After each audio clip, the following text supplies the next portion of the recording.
Kobus, Wath, is the founder and CEO of Access Group International. Mr. Kobus is currently based across Dubai and Shanghai. His international career with senior roles across Asia, in the Middle East, Europe, and Africa spans over 30 years. Before founding Access Group, he was head of investment strategy and global market research for Asia and for Standard Chartered Bank PLC. Prior to that, he was a senior strategy consultant with the Boston Consulting Group in Asia. In his early career, he was an emerging market investment strategist in London, a treasury economist with the Standard Merchant Bank in Johannesburg, and an economist with the South African Reserve Bank in Pretoria. Can we have a round of applause for him? How is India going to manage the opportunity? No, I'm not talking about the Cricket World Cup later this year. As a South African, I'm going to say very little about cricket today. No, I'm talking about this historic moment India finds itself in. A multitude of policies, plans, and action will need to work out. And that means one and all will need to work together to turn the dream into reality. Young and old. And also procurement and supply professionals. To build what is being built and what will be built in infrastructure, in technology transition, the massive rollout we see around us, and this is only the beginning. We also don't have to get procurement right. And I would like to put forward that as a part of that, getting global procurement right is also important. This was true in post-war reconstruction in Europe, it was true in China's rise, it was true in Korea's, Japan's, it will be no different in India. So, distinguished guests, ladies and gentlemen, welcome, and thank you to the organizers. Amazing turnout, tremendous lineup of topics and speakers. I'm really honored to be asked to share perspectives on global sourcing. I have only a few minutes, so I'm going to be brief, and I'd like you to hear some of the salient points that I will make. The presentation will be available for a lot of detail, and apologies if I'm quite fleeting on some of these busy slides. Our angle is that we're part of DP World, a large business in India, headquartered in the UAE, and Access Group has a procurement business, market expansion business, and advisory business. Our procurement business specifically thus integrated end-to-end from analysis, sourcing, procurement, quality management, logistics, including trade finance, global procurement for our clients. And we often work as a supplier, as a service, or in working on complex projects. So all of that is rolled up into a few perspectives that I will share with you here today. I also just want to quickly point out that some of my colleagues from DP World here in Mumbai, as well as Dubai, are here today. Victor, I can see there, Shruti right next to him. We've got 𝗚𝗏𝗍, not sure over there, and then we've got 𝗏𝗏𝗀 from Access Group and Sean. Please interact with us. We're absolutely delighted to have interesting conversations. But today, very briefly, two main areas. One, supply chain shifts are there globally, what new world of risks we face, and what does it mean in terms of strategic imperatives. And then we'll go to the next section, which is far more practical, the bottom half of the slide, and I'll talk to that in a moment. But yes, we are in a point in time in history in India. You feel it from the moment you set off the plane through immigration before you get to your hotel. This is my second visit to India in 2 weeks. I've been there for many years, for more than 20, close to 30 years. And what is happening in terms of the adjustment all around us means that there's a lot at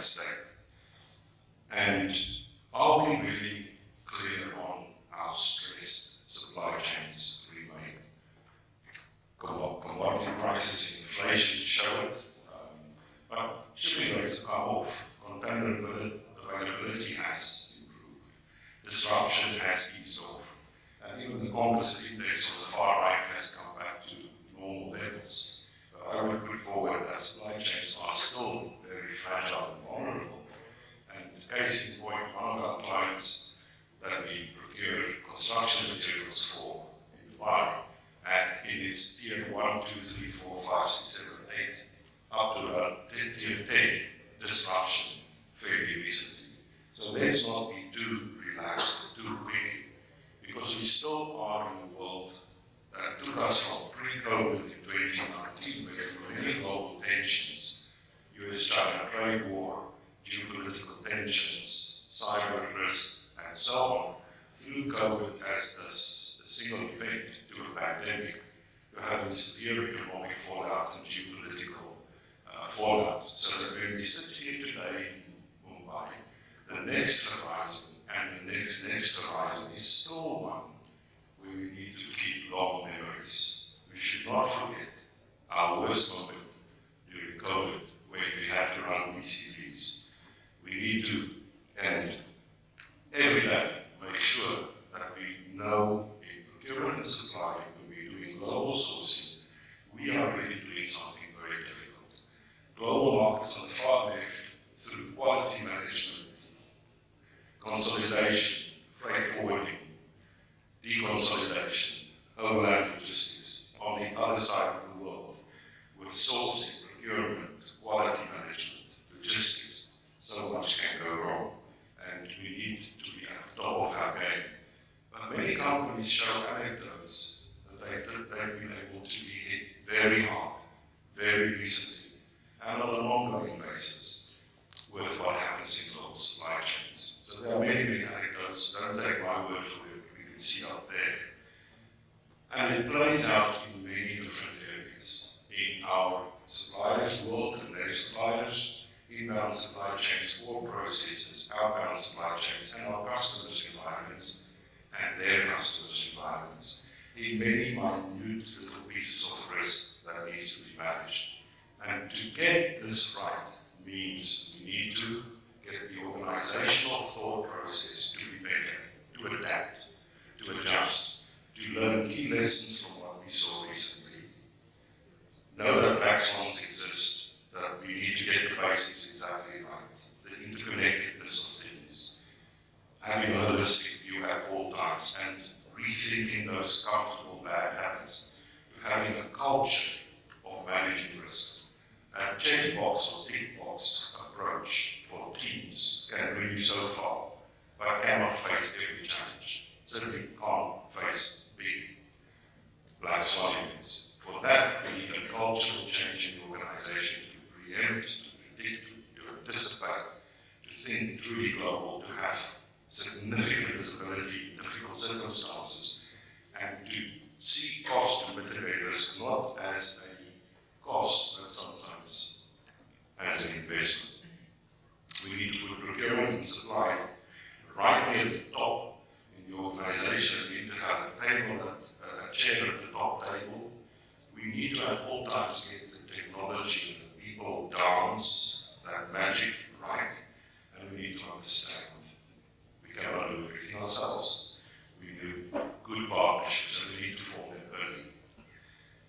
We also need to manage at the next level, whether it's PCPs or the finance commercial link, whether it's information and decision support, whether it's supplier engagement, ESG, thinking about inventory, working capital balance sheet. We need to manage at the next level. And it gets more granular than that. If we think specifically about sourcing, localization efforts, dual sourcing and multi-source options and practices, getting China right. We know what the diplomatic relationship sometimes looks like. But China is also dominant in global supply chains. At the same time, having the alternatives to China and thinking about offshoring and reshoring, nearshoring, onshoring in that context. Also thinking about buy versus make choices and supply visibility and health. In the operations area, inventory, outsourcing choices, testing operating working models, recalibrating LSP relationships, and understanding the role of automation. In other areas, for example, how much are we investing in skill and talent and capability development? Data. Some of the presentations today already showed us again how important it is. We cannot afford to fall behind. And understanding the market around us in minutiae, great detail, but also thinking strategically. The role of control towers. So clearly, supply chains have shifted. Let's not have short memories. Let's remember where we were, and we know we are a breath away from the next crisis. New world of risk every day to prepare for, to be fit for, and remember those strategic imperatives. But that's all good and well. Let's get practical though. So that's the second piece at the bottom. We need to ultimately do things. We can't just be philosophers. And I put forward that we can have a very nice, why do I do global procurement? Where do I go? What do I procure? What are my category choices and how? And in very few minutes that remain, I would say that we've shifted in the last 20, 30 years from a world where the G7, or even more specifically the US, was the major trading partner for most, also for the US, or rather also for India, but now it is China for most of the world. So on the far right, the next horizon, what is next? Are we ready for that? Are we anticipating? Are we actually early? Or are we going to be reactive to see what emerges? And to really make the people in the macro squint and test that vision, simply put, the global exporter rankings have changed. If you're a global sourcing manager, the supply markets that you buy from are changing. They have changed, they're changing, and the change will accelerate. And one can see clearly here, for example, in the top 30 from left to right over 30 years, we've seen countries like Portugal, Denmark, Finland, Norway, Sweden, Indonesia, and Austria fall out of the top 30. We've seen countries that entered India, Portugal, Poland. In fact, Portugal entered an index at the same time, 1995. But India, Portugal, as I said, Poland, the UAE, Czechia, Vietnam, and Turkey entered. Meanwhile, the G7 breaks down into two categories: Western European markets, the US, Japan, that stayed near the top, and those that fell out of the top 10, and those that fell out of the top 30. Simply put, a new global supply market is unfolding as we speak. So if you have habits that formed 30 years ago or 10 years ago, and you're holding on to them today, they could be outdated. They probably are for at least some of us. And that means that some in the room will see the next horizon, we can cross it first, and adapt their global procurement.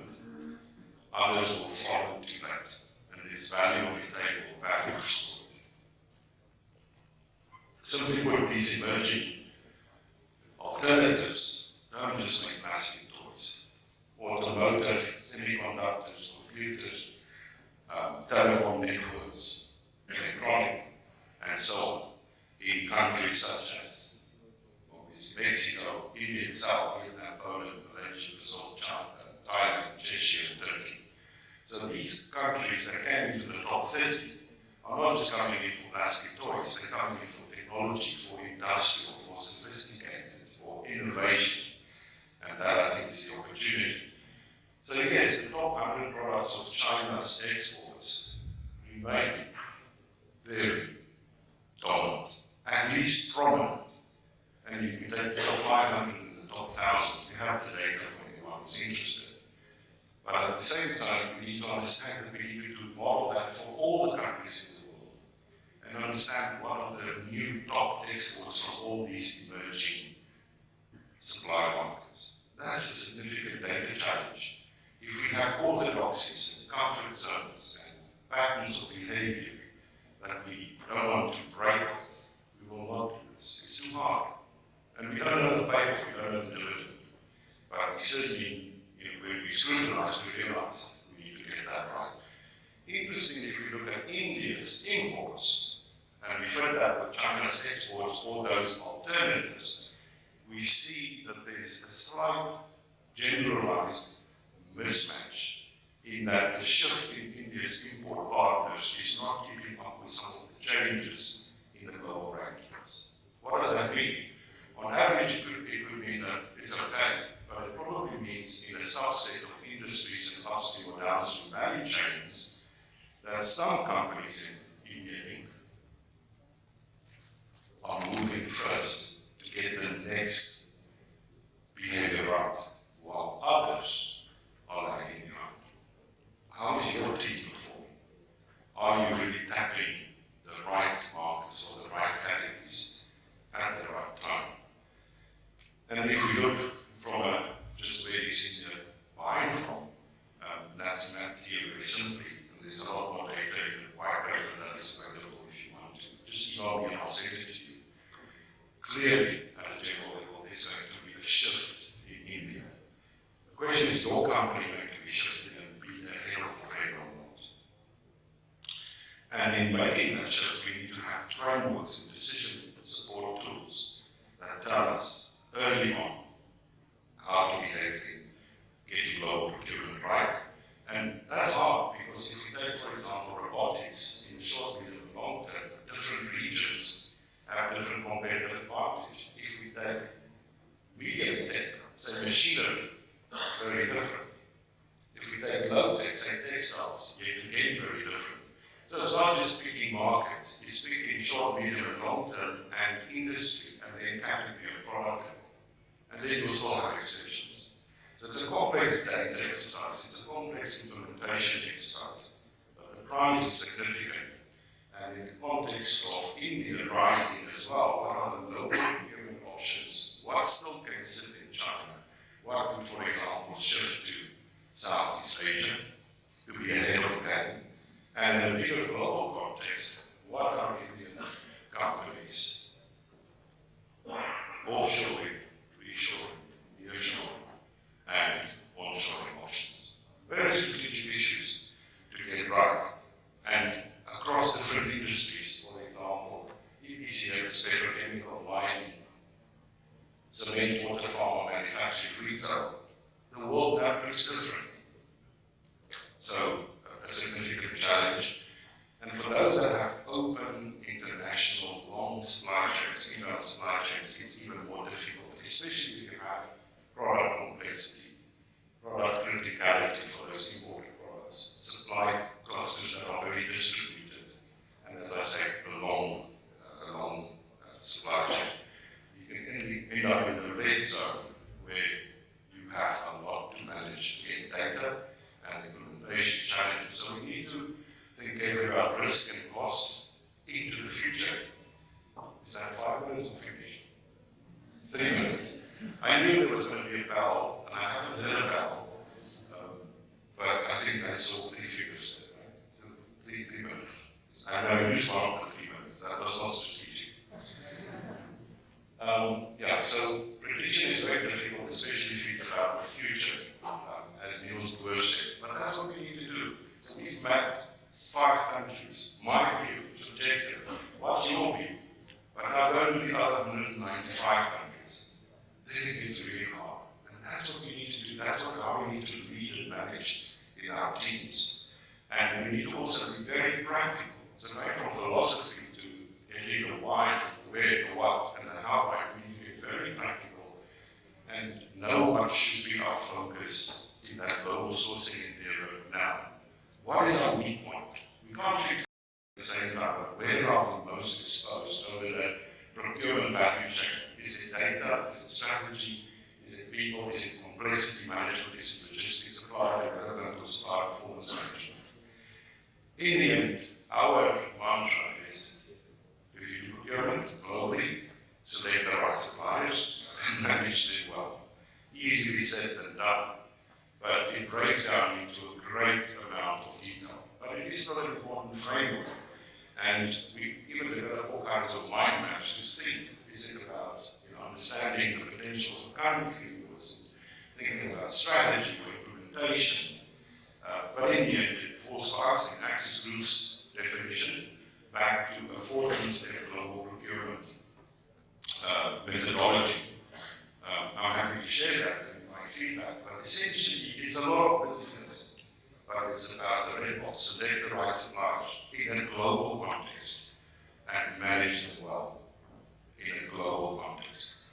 And if we can do that, then we've achieved a lot. Final words, we need the skills for that, we need the organizational capabilities, and we need partners. We cannot do everything ourselves, and clearly we're in a new world of risk. To get that right, we need leadership and culture. That will underwrite success. Checkbox, tick-box lists are not sufficient, and we need to really well important ethics like risk management to the next level. ESG must be remembered, focusing on the right things being done right, and developing capabilities, as I've said, partners, understanding the local, global choices, because India is a significant player already in climate change, so you can procure a lot from India. But we still need to get China right, and we need to know what those other alternatives are. And my last slide, it is exciting to be in India. It is exciting to be Indian, I would say. I would guess. I was saying to a friend earlier on, a colleague, if I was here, I would just start new businesses now. It is so exciting. It is real. It is happening. But it's also, really, the world is coming here competing. Indian companies are coming global, competing. That means there's a lot of supply chain complexity, but clearly there's a lot of public and private sector activity that now needs to be managed as India is in global value chains, more prominent in global value chains. And all of that, I really believe, tying back to the main story of India rising, getting global procurement right, playing a role in other markets going through similar transitions. And I think it will be the same in India. Get global procurement right to drive value. Thank you very much.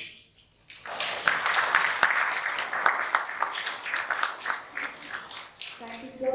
We can take 2 questions if anybody has any question. Can you take the mic?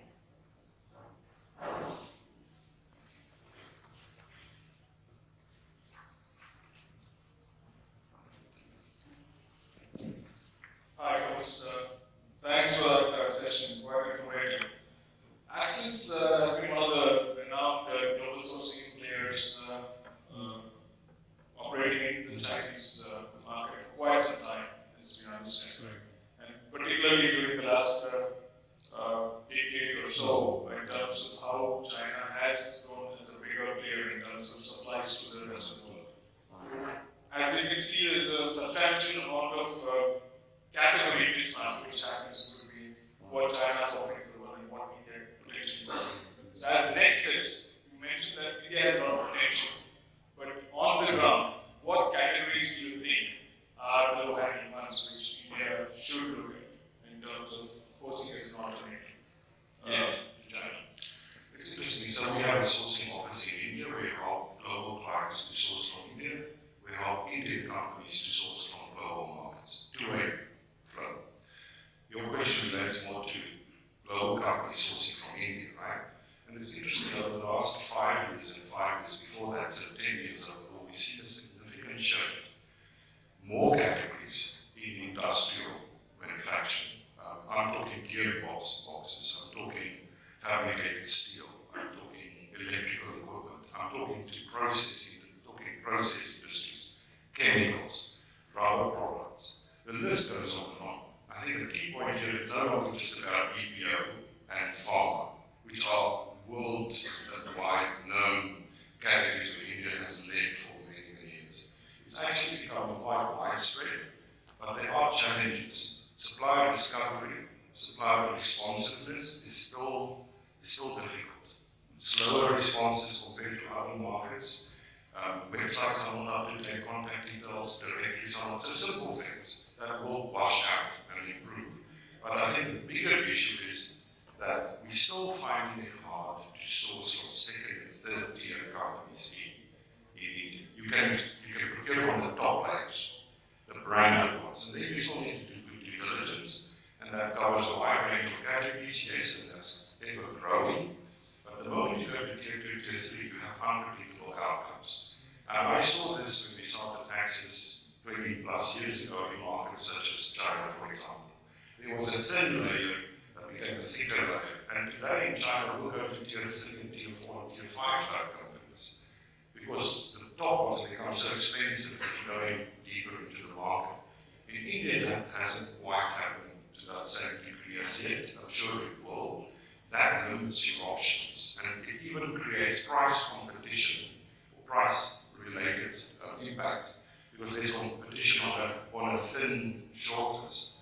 But I think the infrastructure, the investment, the activity will widen and deepen, and there will be more choices. Similarly, on the other flow, it's clear that a lot of energy and very high complex machinery, but I think there's going to be a proliferation of imports for value in this massive infrastructure drive that is taking place, and also in consumer markets. You know, brands will come and actively distribute here. So very exciting. I hope that gives perspective. There's only one aspect which I want to clarify on. In terms of supply discovery, you mentioned that reaching out to tier 2 and tier 3 becomes a challenge. What, according to you, would facilitate or improve that access? Which, again, based on learning from China. I think we need work together as a team. We have government playing a role, industry associations playing a role, business schools playing a role, and ultimately these are all people. Leadership. I think if leaders, boards, excos, the management team, seniors and engineers start to work differently. So that to me is the single biggest factor. That equates to time, because I think it will happen, but those companies that act quicker will see quicker results. They will brand themselves quicker. They will tell the world they innovate quicker. They will give value proposition versus price quicker, and some will not. So I think it's not that one can just generally that the tide will rise, but the interesting piece is where will you as individual companies sit as they will rise faster than others or slower than others. And I think it's about leadership. It's the system, the government, leadership, industries that will play the role. And we look for suppliers that we can build relationships with, where we see something different in how the people think. There's a change in their thinking. The system, the thought process of the organization, I think that must